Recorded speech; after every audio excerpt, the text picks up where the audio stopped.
Dieu Tout-Puissant et Éternel, qui avait fait élever l'Immaculée Vierge Marie, la mère de votre Fils, en corps et en âme, jusqu'à la gloire céleste, concédez-nous, nous vous en supplions, d'être toujours portés aux choses célestes, afin que nous puissions participer avec elle à la gloire céleste. Au nom du Père, et du Fils, et du Saint-Esprit, ainsi soit-il. Il y a dans l'année liturgique beaucoup de fêtes de la Très Sainte Vierge Marie, toutes plus importantes, plus solennelles les unes que les autres. Mais comme le rappelle saint Pierre Canisius, parmi toutes ces grandes fêtes de la Très Sainte Vierge Marie, il n'y en a point qui ait une aussi grande solennité que celle du 15 août.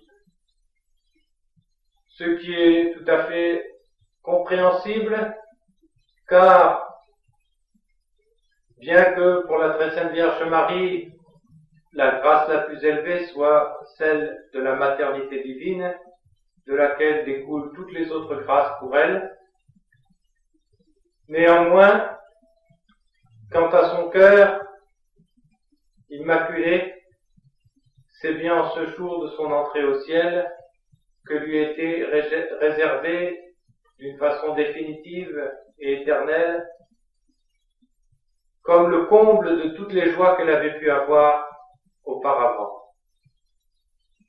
Et si dans l'Église universelle, saint Pierre Canisius, qui prêchait en Suisse et qui a reconverti une bonne partie de la Suisse, peut nous dire que, effectivement, cette fête de l'Assomption est la plus solennelle pour la Très Sainte Vierge Marie.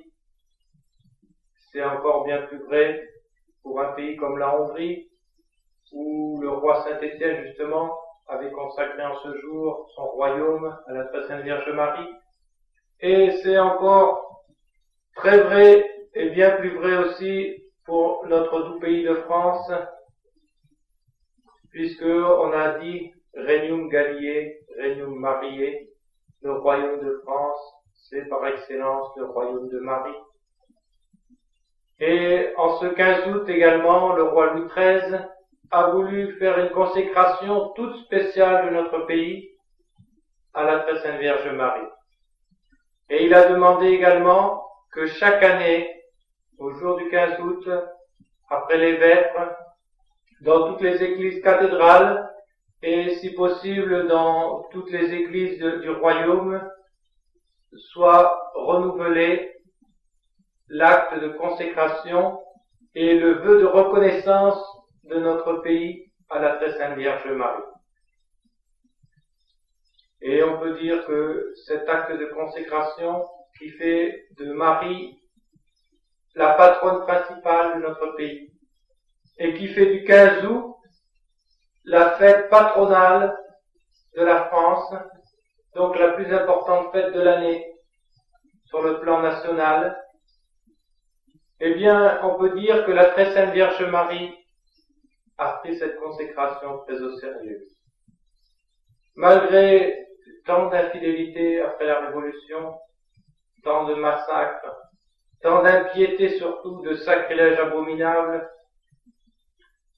regardez combien de fois elle s'est déplacée dans le monde, et sur ce nombre de fois, combien ça a été chez nous en France. Il y a eu Pontmain pour mettre fin à la guerre de 1870, mais auparavant, il y avait eu la rue du Bac. Je suis l'Immaculée Conception. 4 ans après que le pape Pie IX avait solennellement déclaré l'Immaculée Conception, la Très Sainte Vierge répondait donc à la rue du Bac. Il y a eu également la grande apparition de la Salette, avec les prédictions qui concernent tout spécialement notre époque. Et puis il y a eu bien sûr cette extraordinaire apparition à cause de ces suites étonnantes et surprenantes qui a étonné tout le XIXe siècle de Notre-Dame à Lourdes. Avec ses miracles multipliés, ses guérisons multipliées de Notre-Dame. Et quand on va à Lourdes, on voit tous ces ex-voto, non seulement de toute la France, mais du monde entier, de gens qui remercient pour la guérison qu'ils ont obtenue. Eh bien, on peut vraiment dire que la Très Sainte Vierge Marie a pris cette consécration tout à fait à cœur. Et même en 1870, à Pontmain, quand elle a arrêté l'offensive allemande, plusieurs officiers allemands ont témoigné après qu'ils avaient vu une grande dame dans le ciel qui les repoussait de la main. Et effectivement, les Allemands étaient jusqu'à Laval, c'est-à-dire à quelques kilomètres de Pontmain, et ils n'ont jamais été plus loin. Et d'une façon incompréhensible, ils sont repartis en débandade, et la contre-offensive française a été efficace, ce qui nous a permis de pouvoir négocier d'une façon moins catastrophique. Car nous avions été très fortement battus. Eh bien, vous voyez, si cette fête est la plus solennelle, on le comprend facilement, parce que nous accompagnons de nos vœux la Très Sainte Vierge Marie jusqu'au plus haut des cieux. Pour bien comprendre ce privilège de l'Assomption, c'est-à-dire non seulement de la montée de l'âme de la Très Sainte Vierge Marie au ciel, mais de la montée de l'âme et du corps de la Très Sainte Vierge Marie, ce qui est un privilège tout spécial, car pour les autres saints, il faudra qu'ils attendent la fin du monde et la résurrection des corps pour être en corps et en âme au ciel. Actuellement, les âmes des saints qui sont au ciel, des bienheureux, et qui sont très nombreux, que l'on fête le jour de la Toussaint, ils y sont avec leurs âmes seulement. De même que ceux qui sont condamnés, qui sont damnés pour l'éternité dans l'enfer, ils n'y sont qu'avec leur âme. C'est seulement après la résurrection des corps qu'ils y seront aussi avec leur corps, et de même qu'en purgatoire, les âmes y sont seulement avec leurs âmes. C'est pour ça qu'on ne parle pas des fidèles du purgatoire, mais on dit toujours les âmes du purgatoire. Car seules les âmes apparaissent devant Dieu après leur mort, tandis que les corps, on le sait que trop bien, on les porte en terre, et là, ils se décomposent, sont réduits en poudre. Eh bien, il convenait d'une façon toute spéciale que le corps qui avait été l'arche d'alliance, le nouveau tabernacle qui contenait notre Seigneur Jésus-Christ, comme ce tabernacle le contient d'une façon mystérieuse, eh bien, il convenait que ce corps ne soit pas réduit en poudre. Et pour bien comprendre ce privilège, il faut se rappeler pourquoi nos corps sont réduits en poudre et pourquoi nous devons passer par la mort. La mort est un châtiment du péché mortel, on l'appelle mortel, d'une part parce qu'il donne la mort à l'âme, il donne la vie de la grâce, il la chasse, l'habitation de la Sainte Trinité en nous quand on est baptisé, eh bien le péché mortel la chasse, et donc il donne la mort à l'âme, pour cela principalement qu'on l'appelle le péché mortel, mais aussi parce qu'il mérite la mort. Et ce que chacun mérite par son péché personnel, le genre humain l'a perdu, l'a mérité avec le péché du premier homme, notre Père à tous, Adam.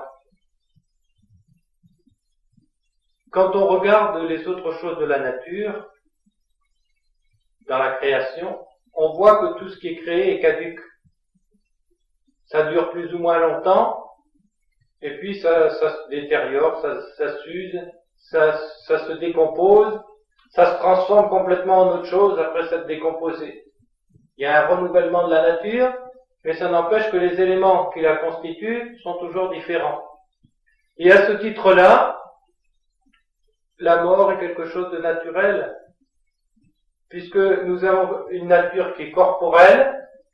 Eh bien, cette nature corporelle, il est logique que peu à peu, elle s'use, et que peu à peu, eh bien, une fois usée, elle se décompose comme les autres éléments de la nature. Tandis que notre âme, qui est spirituelle, eh bien, elle est en même temps immatérielle, et ce qui est immatériel, une fois que ça existe, eh bien, ça ne peut plus mourir, ça ne peut pas se décomposer. Donc, l'âme ne peut pas mourir. Et néanmoins, bien que ça soit selon la nature humaine de mourir, Dieu avait donné au premier homme, dans le paradis terrestre, le privilège de l'immortalité. C'est-à-dire que s'il n'avait pas péché, il ne devait pas mourir. Il était là comme nous autres, sur la terre, non pas dans les épreuves et la souffrance comme nous, mais dans le paradis terrestre. Mais néanmoins, il avait une période de probation à vivre. Dieu voulait voir si il allait le préférer, lui, le Créateur, au reste de la création. Et par le péché originel, par le péché mortel d'Adam et d'Ève, eh bien, Adam et Ève se sont préférés à Dieu. Et alors que si ils étaient restés fidèles jusqu'au bout, ils auraient dû être transportés vivants au ciel, comme c'est arrivé, bien que ce ne soit pas jusqu'au ciel où habite Dieu, mais dans une région intermédiaire entre le ciel et la terre, comme c'est arrivé pour Enoch, qui était le père de Mathusalem et l'aïeul de Noé, donc avant le déluge, qui a été, nous dit l'Écriture, transporté au ciel, on ne le vit plus. Et comme c'est arrivé également sous la loi de Moïse, avec le grand prophète Élie, qui, nous dit l'Écriture également, a été transporté dans un char de feu. Et tous deux doivent revenir, comme l'annonce l'Apocalypse, à la fin du monde pour lutter contre l'Antéchrist et pour aider les élus qui seront sans autorité et sans personne pour les défendre. Eh bien voilà ce qui était réservé à Adam s'il n'avait pas péché. Mais comme il a péché, Dieu lui a enlevé ce privilège de l'immortalité et il est dit dans l'Écriture, puisque tu as fait cela, eh bien tu mourras de mort. De même que à la femme, le châtiment supplémentaire qui lui a été donné, c'est tu enfanteras dans la douleur. Alors que s'il n'y avait pas eu de péché, les enfantements se seraient faits sans douleur. Donc voilà le châtiment du péché. Or, comme nous le rappelle l'oraison d'aujourd'hui, que j'ai cité en exorde, la très sainte Vierge Marie est l'Immaculée Conception. C'est-à-dire qu'elle a été engendrée sans contracter la faute originelle. Étant donné que Dieu l'avait choisie pour devenir sa mère, il a voulu lui donner ce privilège de ne pas être souillée par le péché originel. Et cela en vertu des mérites du sacrifice de notre Seigneur sur la croix. La très sainte Vierge Marie était donc née dans l'état où Adam lui-même et Ève sont nés, c'est-à-dire dans l'état d'innocence et dans l'état de purification et de sainteté native. Par conséquent, puisqu'elle n'était pas soumise au péché originel, elle ne devait pas être soumise aux conséquences non plus du péché originel. Et une de ces conséquences, c'est la mort. Comme d'autre part, elle n'a fait aucun péché, ni mortel, ni le moindre péché véniel, ni même la moindre faiblesse involontaire, justement parce qu'elle avait cette intégrité de nature que nous n'avons plus. Le seul péché qu'elle aurait pu faire en premier, comme pour Adam c'était la même chose, ça aurait été d'abord un péché mortel, c'est-à-dire un péché pleinement conscient. Parce que avec l'intégrité de nature, il ne pouvait pas y avoir ces faiblesses, comme presque involontaires, ou ces passions qui nous poussent sans que notre volonté le veuille. Car dans cet état d'intégrité de nature, les passions étaient totalement soumises à la raison et à la volonté. La volonté étant totalement soumise à la raison. Donc il fallait vraiment que ça soit un péché de malice, plein et volontaire, comme le sont les péchés mortels pour nous.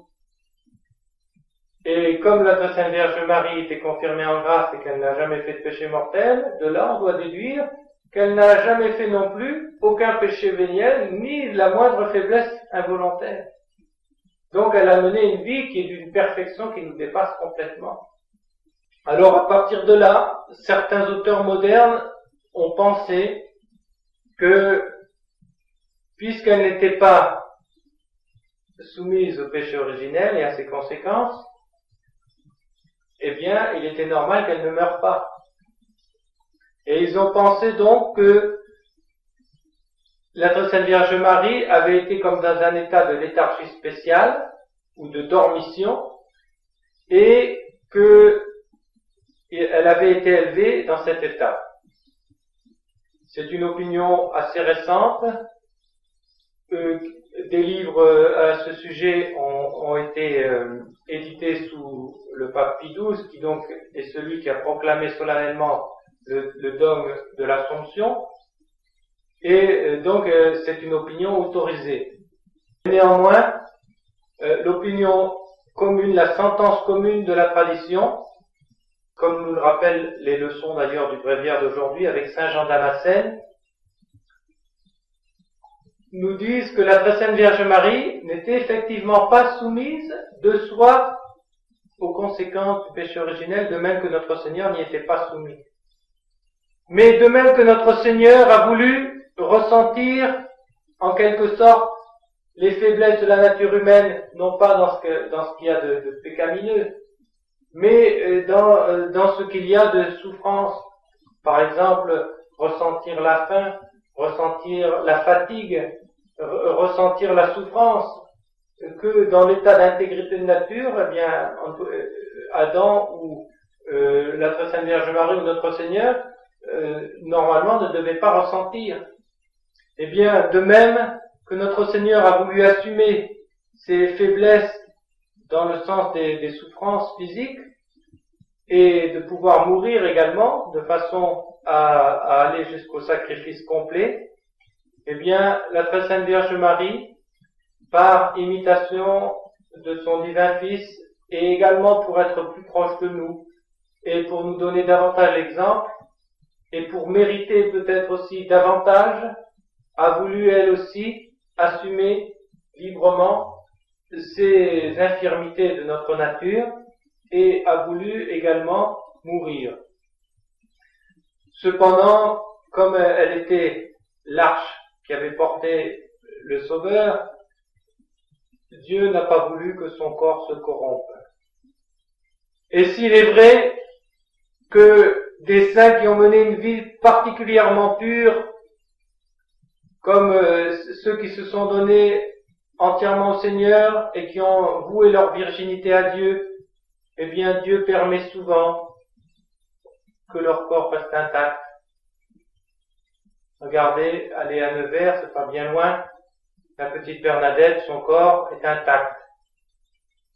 Il y a en France également, aux Arcs, en Provence, Sainte Roseline des Arcs, qui était une abbesse du XIIe siècle, et dont le corps est intact encore maintenant, dans sa petite chapelle, et on le voit, et là il n'y a pas du tout de cire, ça s'est bruni un petit peu, sa peau, il lui manque quelques dents, les yeux n'y sont plus parce que quand Louis XIV était passé, il avait demandé à son médecin d'aller vérifier si c'était vraiment un vrai corps, Et le médecin, pour en être sûr, avait avec une aiguille piqué l'œil, et comme l'œil était encore comme vivant, eh bien il a coulé complètement. Ce qui montrait que le corps était vraiment non seulement intact, mais encore presque comme vivant. Et alors évidemment, on a fait couler le deuxième pour pas que ça fasse dans la chasse quelque chose d'affreux. Mais s'il n'avait pas fait ça, on aurait encore les yeux. Et il y a beaucoup de mêmes corps qui sont conservés, soit en Italie, soit en Espagne et dans quelques autres pays, des corps intacts. Eh bien, si cela convenait à cause de leur grande pureté et de leur grande vie sainte dévouée à Dieu, comme par exemple Sainte Thérèse d'Avila, à combien plus forte raison ça s'imposait pour la très sainte Vierge Marie. Surtout pour celle dont le corps était resté tout à fait intact malgré la maternité.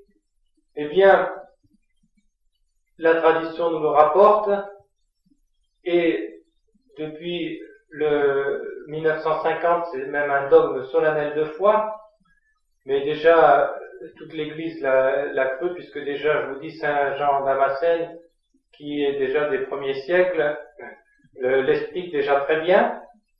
La très sainte Vierge Marie a été transportée au ciel intacte, c'est-à-dire que son âme est revenue informer son corps, et elle a été transportée par les anges jusqu'au plus haut des cieux.